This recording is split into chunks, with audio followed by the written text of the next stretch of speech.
Nahmaduhu wa nasta'inuhu wa nastaghfiruhu minas sayyi'ati wal isyan wa nas'aluhu ayyuballighana Ramadan. Wassalatu wassalamu ala sayyidina Muhammadin khatamin nabiyyin wal mursalin wa ala alihi wa ashabihi dawil tuqa wa nirman ma ba'du. Abdurrahman Mukarram Akhirul Karim, Anda Kiai Haji Zaki Zakasi Abdurrahman Mukarramin Abdurrahman Mukarram Akhirul Karim, Anda Kiai Haji Sirudin Abdurrahman Mukarramin, para ahli dan ulama, para kiai, para kesepuhan, tokoh masyarakat.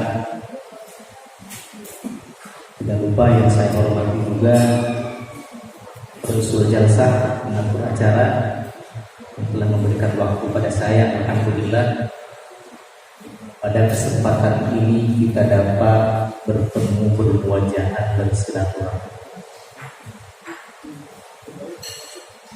Nikmat yang tiada terhingga ketika kita bisa bersilaturahmi di tengah-tengah virus yang melanda ini. Alhamdulillah jauh kami masih bersilaturahmi. Kapun Raka senior kami, guru kami Kiai Haji Zaki Zakasi senior kami kapun.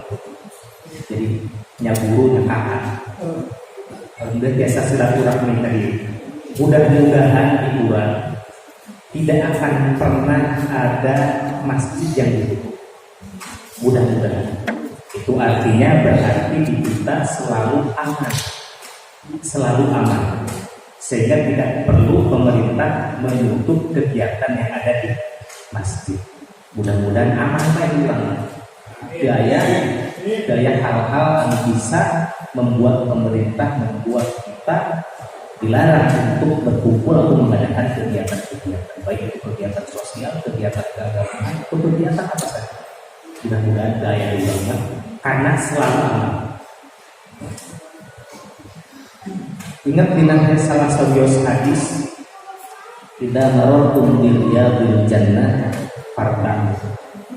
Dalam satu hadis diterangkan, tidak marortum dirya bil jannah fartang.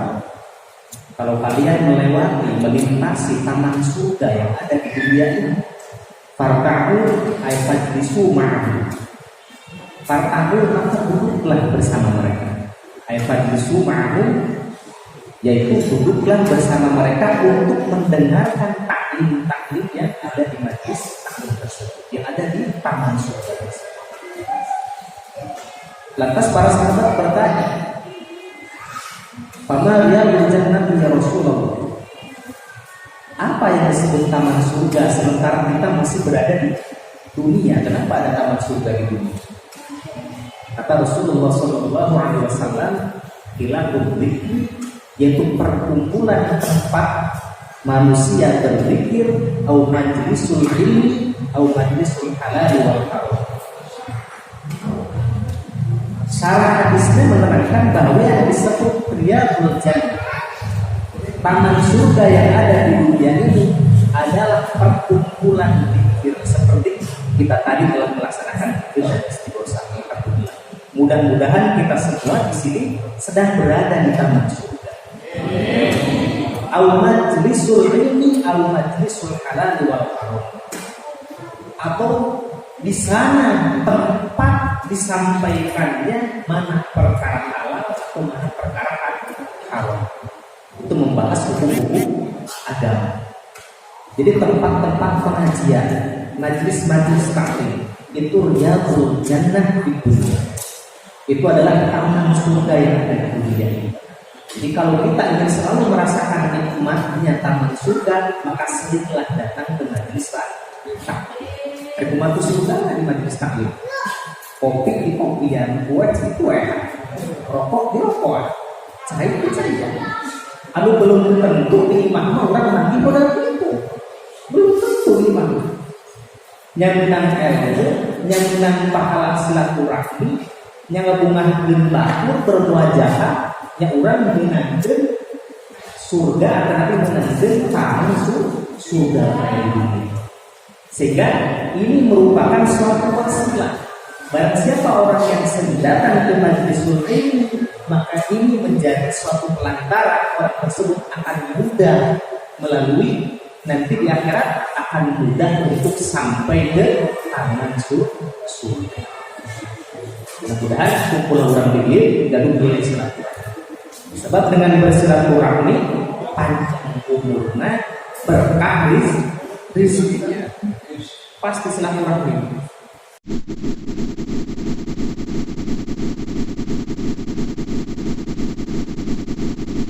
Keputusan atau himbauan pemerintah terhadap rakyatnya pasti berdasarkan kemaslahatan untuk rakyatnya. Pasti. Sehingga kami dulu waktu sekolah di Al-Azhar, ini ada Kiai Haji Zaki. Di sana kalau tidak sekolah, tidak ngaji 2 tahun penuh, walaupun 2 tahun penuh itu guru tidak akan pernah bertanya.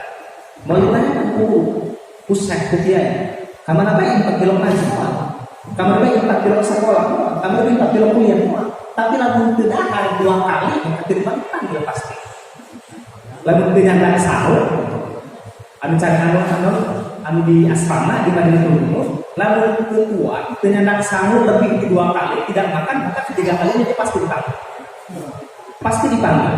Kamana tak tidak harus 2 kali. Pasti dipanggil. Tapi tengah ngaji mah ke sekolah 2 tahun terus tengah ngaji ke sekolah tidak akan pernah dipanggil.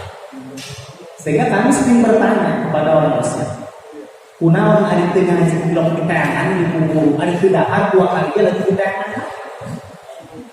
Jawaban orang itu lamun paeh mah infak disalahkeun kan di negara infak. Pajar tunggusan hubungannya pasti panjang. Pasti panjang, tapi lamun infak teu ngaji mah balik bodoh saburu infak. Salah infak sorangan teu ngaji. Tapi lalu minta balik paeh lantaran tidak pasti negara kami dituntut oleh negara Anda karena kami dianggap tidak mengurus Anda. Ini pemerintah. Jadi urusan ilmu mah urusan sama, urusan ilmu.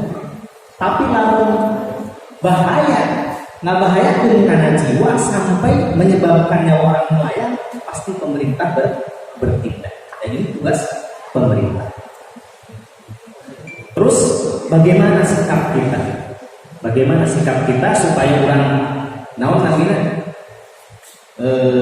berdasar, ngaji itu berdasar. Saya bawa kutipan kitab, nama kitabnya Badlul Qorn Al-Ma'ruf fi Badlul Qorn, karangan kitab Ibnu Hajar Al-Asqalani. Halaman 329. Beliau berkata, ini supaya kita punya disiplin ilmu tentang persoalan ini. Wadzalika fi sanati arba'in wa sittina wa sab'i akhir lamma waqa'a qa'una fi Damas. Dulu di Damaskus pernah terjadi wabah Covid. Terjadi tahun 764. Wabah ini sangat luar biasa. Fadukir anna dzalika hadatsa sanata 49. Dan ini katanya terjadi pada tahun 49 Hijriah. Tahun Masehinya tahun tadi 764. Wa kharajan nasu ila sahra. Manusia semuanya keluar menuju padang pasir, menuju tanah yang lapang. Wa ma'dum akabiril bilad. Dan ulama-ulama besar, pembesar-pembesar yang ada di negara tersebut semuanya menuju ke tanah yang lapang. Tujuannya apa? Fada'u wastaqo itu mereka berdoa di sana dan beristighosah kepada Allah Subhanahu wa taala. Ini kejadian ketika di Damaskus. Fa'aduma qawmu ba'da dzalika wa apa yang terjadi setelah perkumpulan tersebut? Tokoh justru semakin melancar. wabah justru semakin menyebar. Waqaful mautu, dan terjadi banyak sekali kematian setelah. Ini dasar pemerintah mungkin dasar pemerintah untuk menjaga jarak antara kita mungkin. Kultu, berkata Syekh Ibnu Hajar al-Asqalani. Ibnu Hajar al-Asqalani ini yang mengarang kitab Fathul Bari, syarat Sahih Bukhari. Waqa'a hadza di zamanina, ini pun pernah terjadi di zaman dahulu. Hina waqa'a awal ta'un bil Qahirah, ketika awal wabah ta'un itu muncul di daerah Kairo, di daerah Qahirah tempat kami belajar dulu. Fisani wal isrina min syahril Rabiul Akhir, pada tanggal 27 Rabiul Akhir. Sanata Salafin wa Salafina wa Samanin tahun 833, tanggal 27 Rabiul Akhir tahun 833 pernah terjadi wabah di daerah Kairo.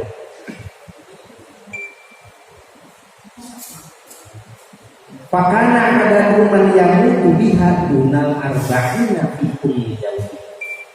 Dan orang yang meninggal pada saat itu di bawah 40 saja setiap harinya karena wabah ini. Pada saat itu orang yang meninggal setiap hari di bawah 40 saja. Fakharuju ila Sahra, dan ketika tahun 833 di Kairo itu, maka manusia keluar menuju tanah lapang Yaumal Jumu'ati, di hari Jumat.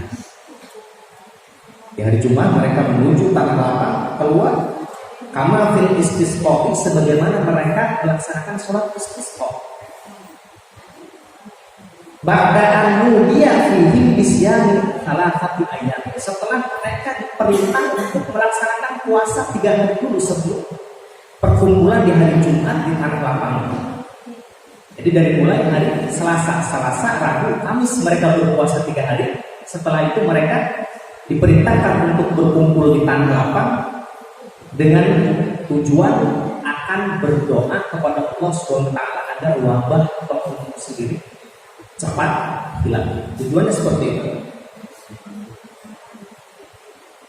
Fakharaju ila Sahra fi Rabi'i min Jumadil Ula.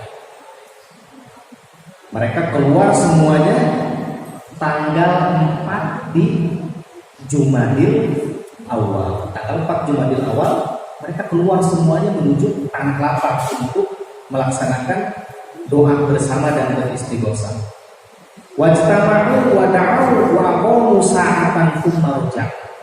Mereka berkumpul, lantas mereka berdoa, wa aqamu, dan mereka melaksanakan sholat sa'atan 1 jam. Pada saat itu 1 jam atau sesaat, tsumma raja'u, lantas mereka kembali ke rumah masing-masing.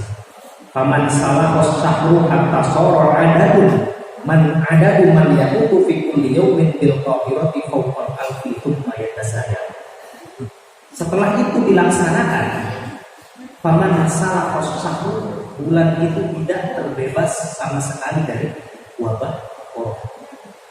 Malah wasababu mau ba'da dzalika, sebab kematian setelah itu oleh sebab wabah tersebut itu melebihi 1000 orang. Pemerintah sudah tetapkan untuk tidak boleh berkumpul, maka ikutilah. Tapi mudah-mudahan jangan pernah di daerah kita, jangan pernah.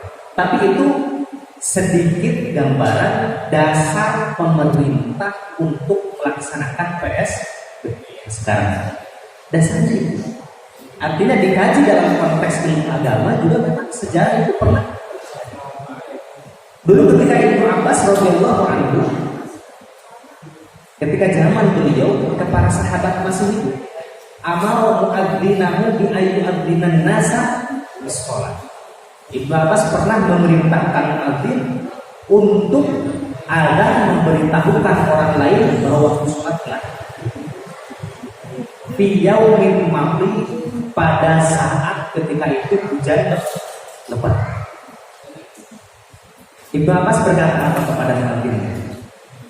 Fakul, ba'da wa asyhadu anna Muhammadar Rasulullah sallu fi buyutikum wa la taqul hayya 'alas shalah.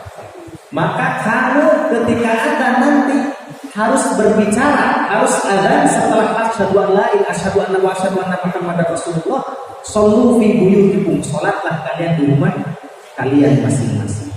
Fala taqul, dan jangan kamu meneruskan adzan dengan kata hayya 'alas shalah. Ini proses ketika sahabat masih hidup. Wa kana nasu stankarubi. Manusia pada saat itu, para sahabat pada saat itu ingkar terhadap keputusan Abu Bakar. Memang wajar. Setiap keputusan pasti akan ada kontroversi. Dan ini sunnah. Di mana turun keputusan, di mana ada pemilihan, di mana ada pengangkatan, pasti ada keributan. Ini sudah sunnah. Dulu ketika ada diciptakan, semua makhluk biasa saja, nggak ada yang ribut. Tapi ketika Allah memproklamirkan bahwa Adam akan menjadi khalifah di muka bumi, malaikat makhluk pertama yang protes kepada Allah Subhanahu wa Ta'ala. Kenapa engkau menjadikan Adam sebagai khalifah? Padahal umat manusia itu sering bertikai dan menumpahkan darah. Wa nahnu nusabbihu bihamdika wa nuqaddisu lak. Kata para malaikat, justru kami yang selalu mengkuduskan, yang selalu bertasbih kepadamu. Kunaon Adam ini jadi khalifah di muka bumi. Jawaban Allah, inni a'lamu ma la ta'lamun. Sunatullah kan. Jadi di mana ayat pilkades, ayat pilkada, ayat pileg, ayat pilpres ribut biasa. Ada yang dipilih jadi khalifah, Allah langsung tidak menunggu pemilu langsung ke Allah. Protes mereka. Kita sunatullah. Jadi orang, bagaimana cara kita menyikapi itu? Biasa. Tiba lagi. Ngan beda nama malaikat mah cukup dijawab Allah, inni a'lamu ma la ta'lamun. Cukup. Orang kadang-kadang sampai tak telepon. Kata orang.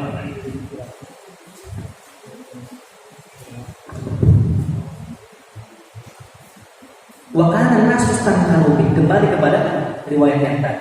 Para sahabat pada saat itu ingkar terhadap keputusan Abu Bakar. Kenapa dia? Adzan dirubah dia. Wa asyhadu anna Muhammadar Rasulullah, qulna hayya 'alas shalah, dari sallu fi buyutikum. Sahabat Ibnu Abbas harita qad fa'ala hadza man wa khairun minni wa khairun minkum. Dulu Nabi kita, orang yang lebih baik darimu, juga lebih baik darimu, pernah melakukan ini. Tidak pernah ada keributan.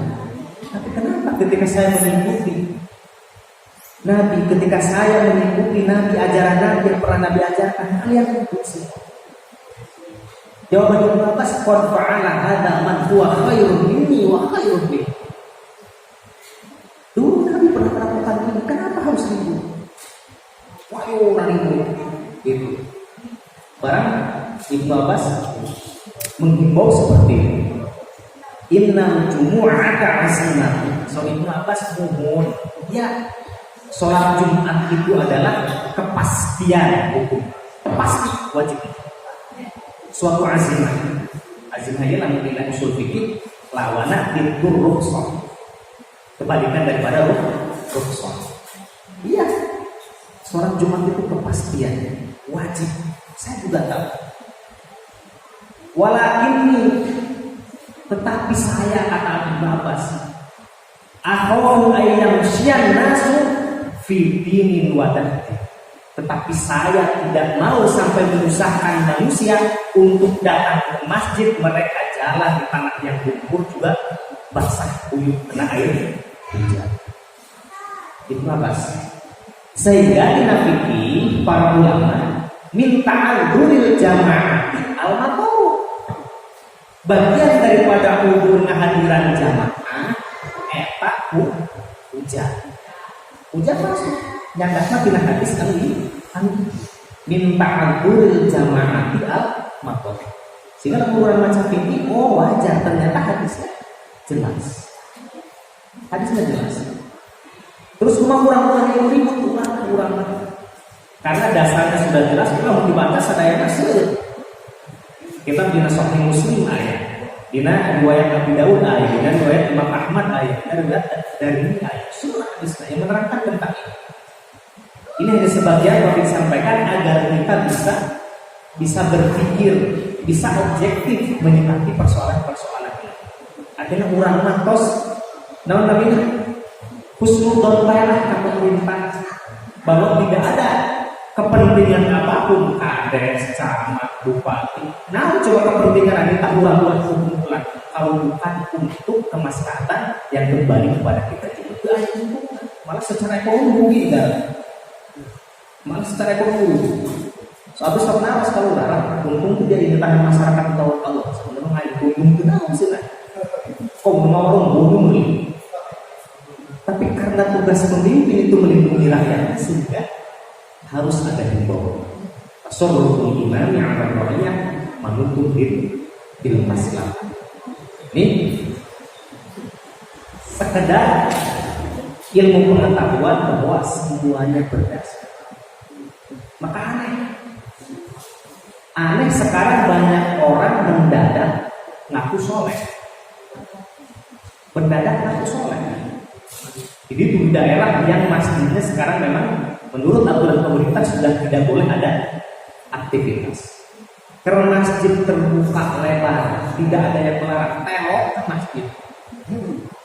Barang kuali masjid ditutup untuk sementara pangpedasna suara. Gak perlu berkurang.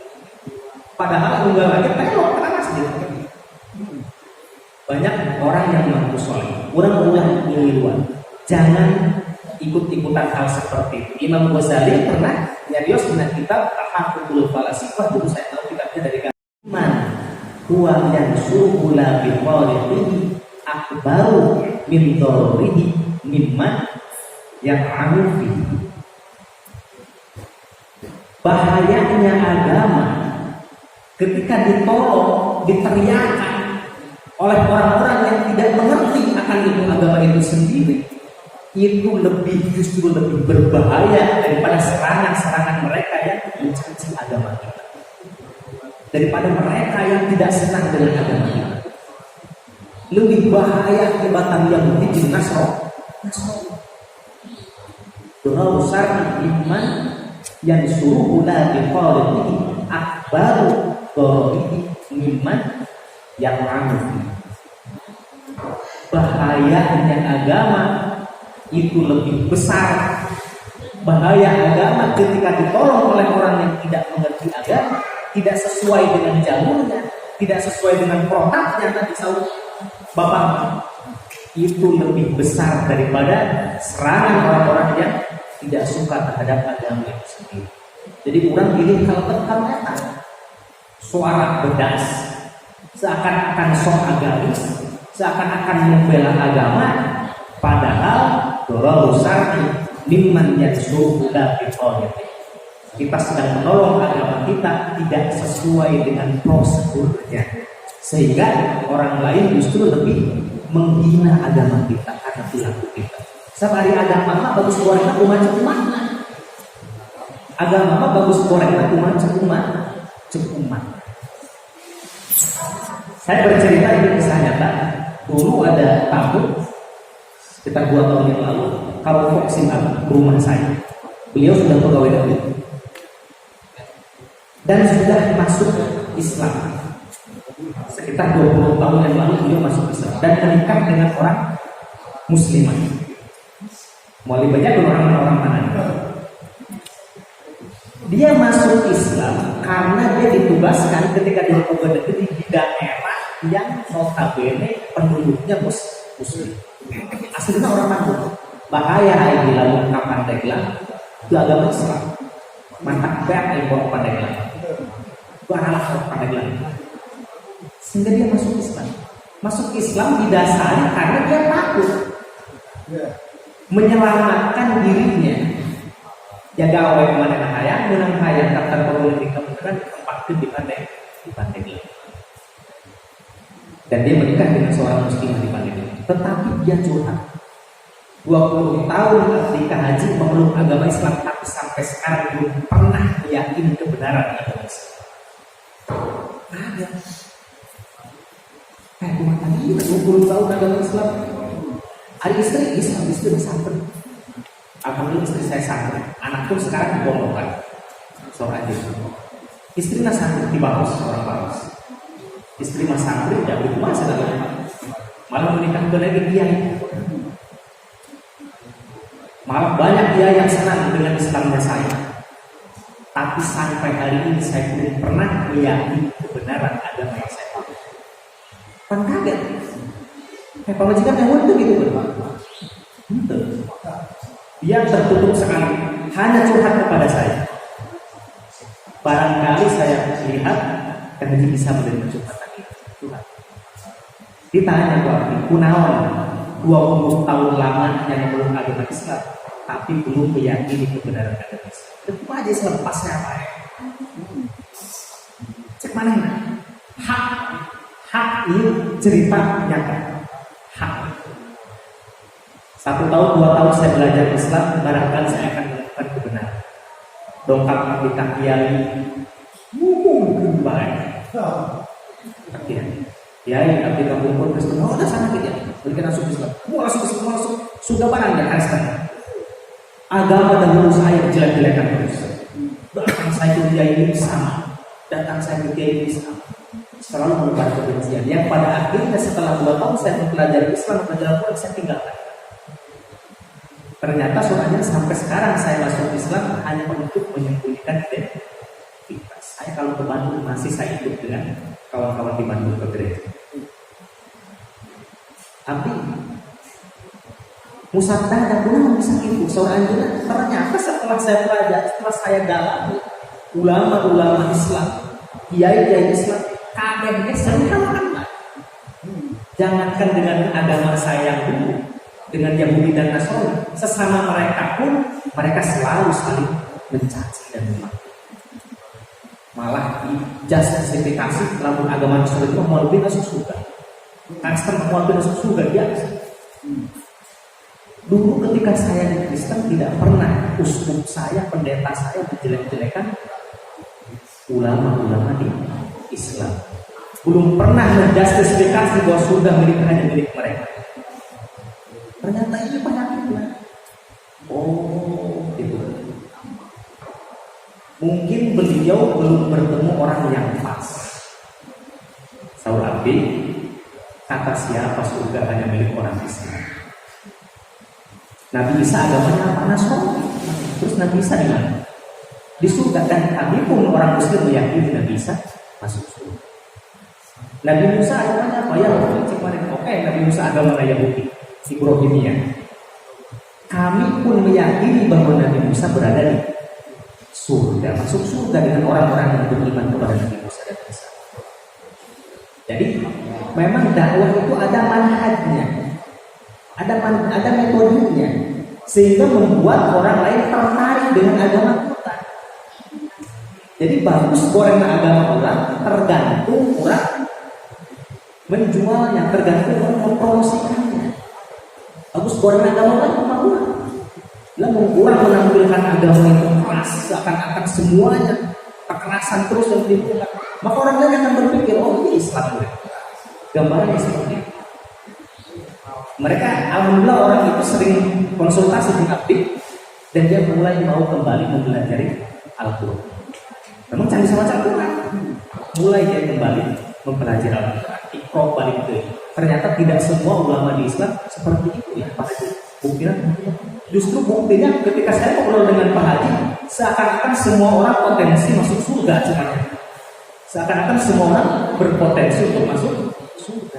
Artinya ya, orang dakwah harus dengan metode, harus melihat orang bagaimana supaya agama kita berpenampilan baik di mata orang lain. Sementara orang kafir, orang Nasrani, orang Yahudi, lamun mau telah bersama Bapa di surga.